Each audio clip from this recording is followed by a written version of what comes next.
Sorry, dude. Hey, It was one of those crazy mornings. Natalie's like, "Don't you have chiropractor appointment today?" I was like, "Oh shit!" And this is 10 minutes. And anyway, I made it. Traffic was light. that's good. Cool. I'm just finishing one thing up here. Give me 1 second. Okay.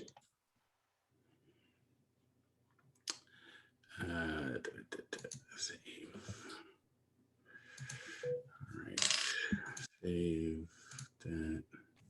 But it wasn't in vain. Let's just put it there. Yeah, that's good.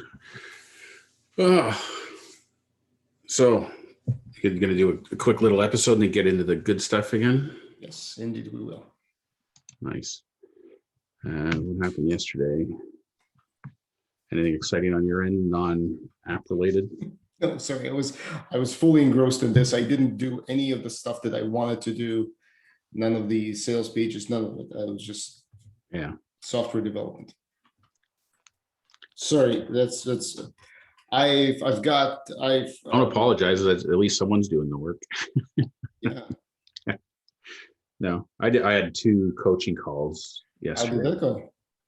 They were good. It was with peer coaching people. So one guy, this is our 3rd call. He's in Utah, I think. And then at 4:30, I had one with a lady in Alberta. Mm-hmm. And we ended up being on the phone for almost 2 hours. It was good conversations. Anything insightful? You say it's good, but you don't come across as though that meant anything. Well, no, I'm just reflecting and contemplating on what I mean. It was like we both talked about our respective businesses. She talked a lot about the kind of clients she wants to work with and stuff. I mean, it's funny because she was talking about she was exposed to a coach a little while ago, and then this coach has now rebranded herself, and she's now the Fuck It coach, and she basically coaches you to just all the reasons why you think you can't do something. This is the way she explained it to me. I haven't looked her up. It's like Jesus, fuck it, like just do it. Like if you want to run your own business, fuck it, do it. Just stuff like that. So I thought, wow, that's a pretty bold positioning. But it was funny because a lot of what her and I were talking about was just and more so on her side, but for me too, I guess there's like expectations or things that like the business gurus or even like think of what we're doing, right? There's umpteen ads every day on Instagram saying, oh, you want to grow your list, this is how you do it, or oh, you want to do this is how you do it. And they purport to be like a recipe, like and the conversation got into like reminded me of when I was at university. I had one of my best friends, he was in a science program. Mm-hmm. And he's a science teacher, but we used to get drunk and argue about, I was in business, he was in science, which was more important to the world. I used to argue, well, I like the business thing. And the reason I liked business is that our business is more of an art than a science. Like in science, you mix these 2 things together, you follow these steps, you always get the same reaction, the same result. Like You're supposed to, yes. That's the premise of science, right? It's proven. It's repeatable. Whereas in business, like you do something this week and it works. Well, next week it might not work. Yeah. Even though you did the exact same thing. So basically the conclusion we came to was like, yes, there's things that work, but nothing, it's not science. Like it's kind of like, just because you follow somebody else's steps doesn't mean you're going to get the same results as that person. Because there's so many intangibles or uncontrollables that aren't part of the recipe. So if you she was saying like, there's a lot of things that she's been trying to do, but she just hates it. Like there's certain things that don't gel with her way of thinking or her personality. So, but she feels like she's forced to do it a certain way. So we basically kind of circled back to that coach he talked about and just say, fuck it. Like if you find a way that works for you, that you're comfortable with, because part of why it's not working is you don't believe in it and you're not comfortable doing it. Like it's almost destined to fail from the outset if you're not into it. Yep.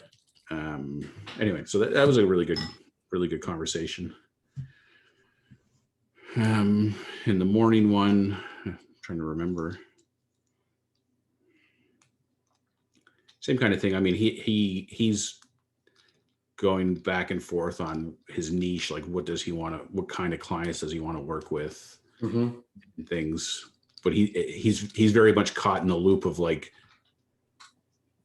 in the absence of a decision on who to work with, he won't work with anybody.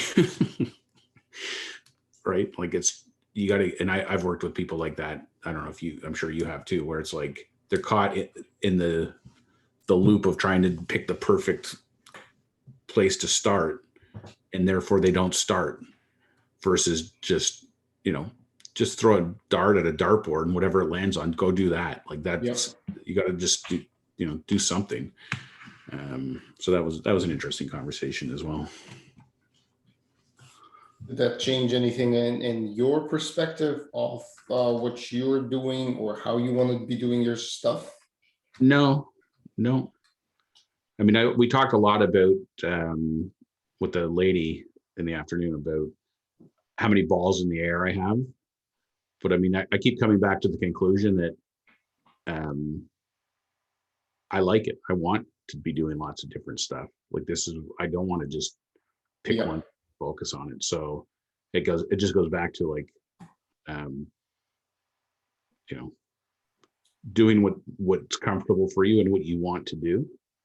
Like yesterday, she goes, well, what did you do today? And I said, well, this morning between whatever, I think yesterday I got up at 5:30 or something, like between 5:30 and 9 when we had her call, I worked on one thing, or a bunch of different little things. I don't know.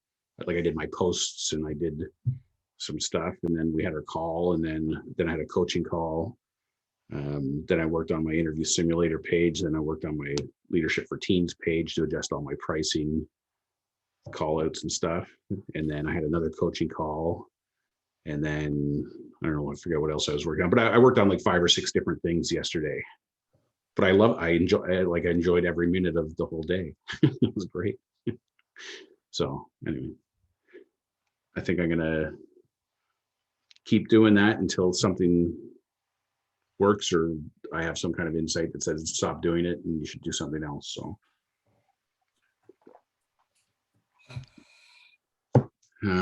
yeah, so that's about it.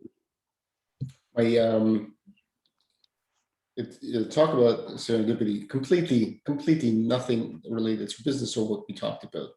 Yeah. So my backyard is this way.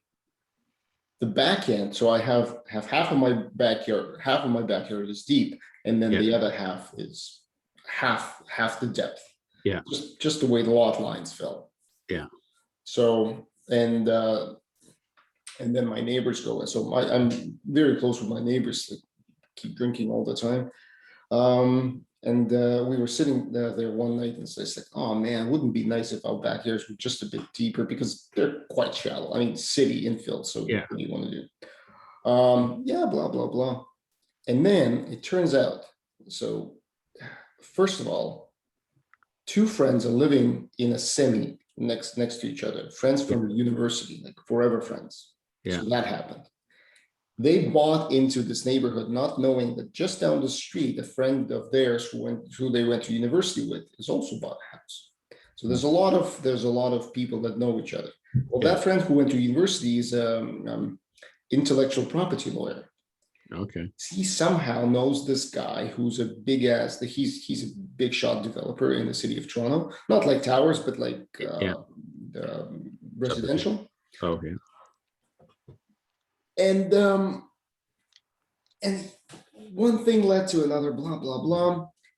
That guy owns the property behind our houses.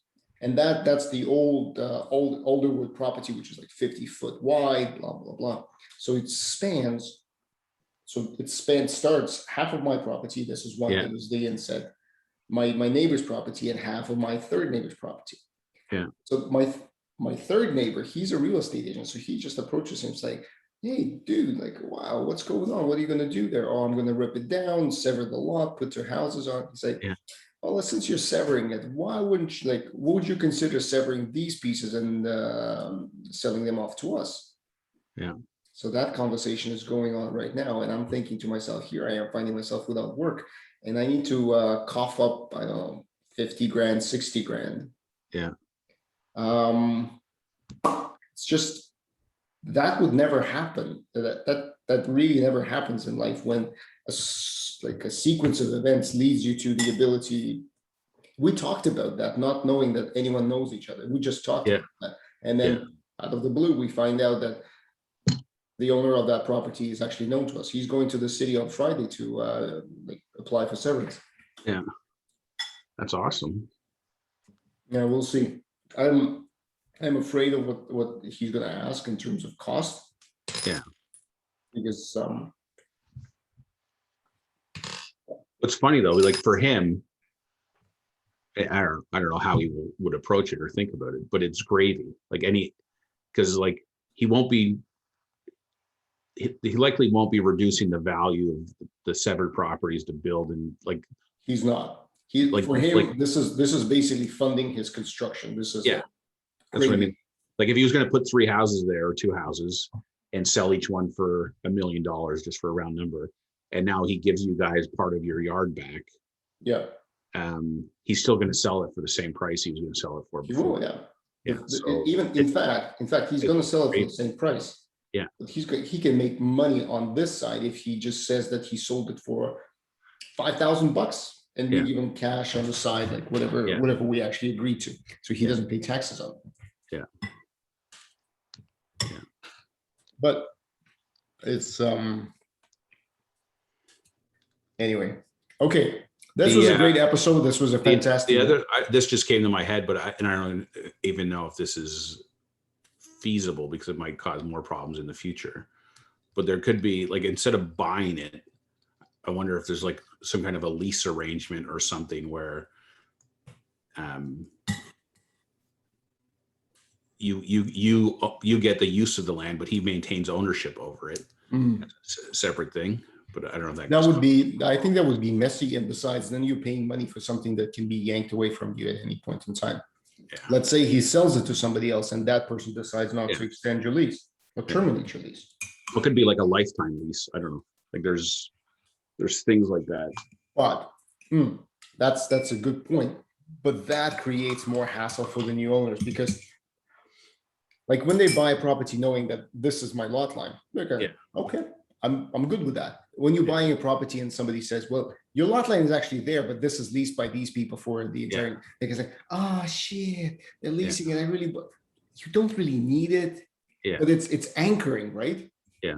It's that mentality. Whenever you look at a property, I mean, you're a real estate agent. Yeah. Whenever there's an easement, you're like, oh, no one will be using that.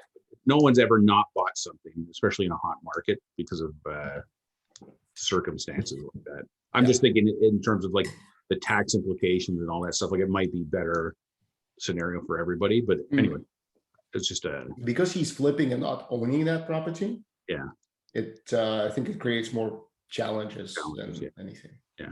Well, the other thing, the city may not allow it, but like the actual severing that way, the city cannot. They don't work off of logic or reason. They just like being dicks. It's more paperwork for them. They don't want to do it. I know.